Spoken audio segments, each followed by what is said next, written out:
If you're a beginner trying to figure out whether Lobe or Google AutoML is the better AI tool, you're in the right place. Both tools claim to make it easy for newcomers to jump into AI, but which one really delivers? By the end of this video, you'll have a clear picture of which one might be right for you, and you might even reconsider both if you're looking for a better option. Stick around till the end to find out what could actually be a more beginner-friendly alternative. First thing, ease of use. Lobe's main selling point is that it's designed specifically for beginners. You don't need to know anything about coding, and it's all visual. You simply upload your data, tag it, and Lobe takes care of the rest.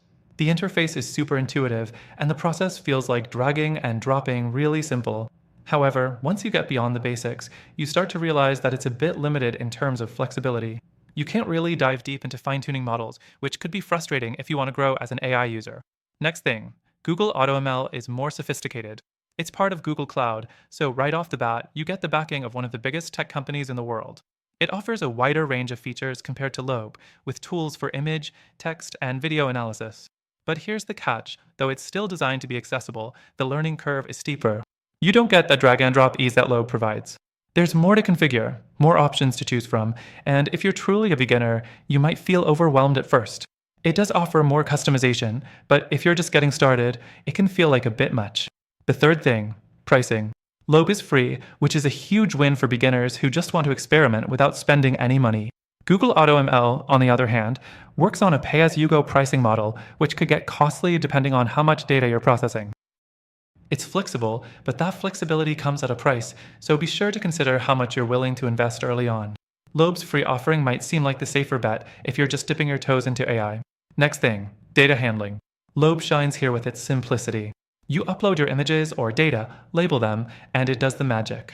However, the features for large-scale or complex datasets are fairly basic. Google AutoML wins in this department. It's built to handle more complex data, offering better support for larger datasets and more advanced use cases.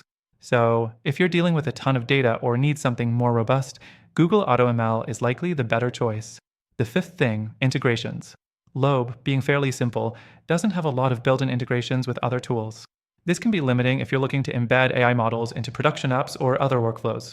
Google AutoML, on the other hand, integrates seamlessly with other Google Cloud services.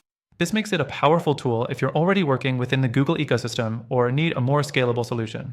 Now, you're probably thinking, these tools both have their strengths and weaknesses, but which one should I actually go with?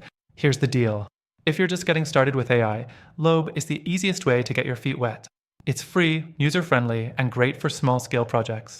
But if you're looking for a more powerful solution, especially as your skills grow, Google AutoML offers more customization, better scalability, and is backed by Google's infrastructure.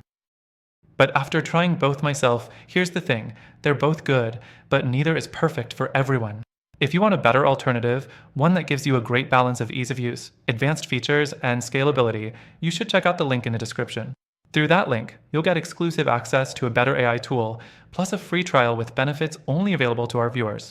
So, while Lobe and Google AutoML each have their pros and cons, if you're serious about getting started with AI, this better alternative could save you time and money in the long run. Check it out now using the first link in the description.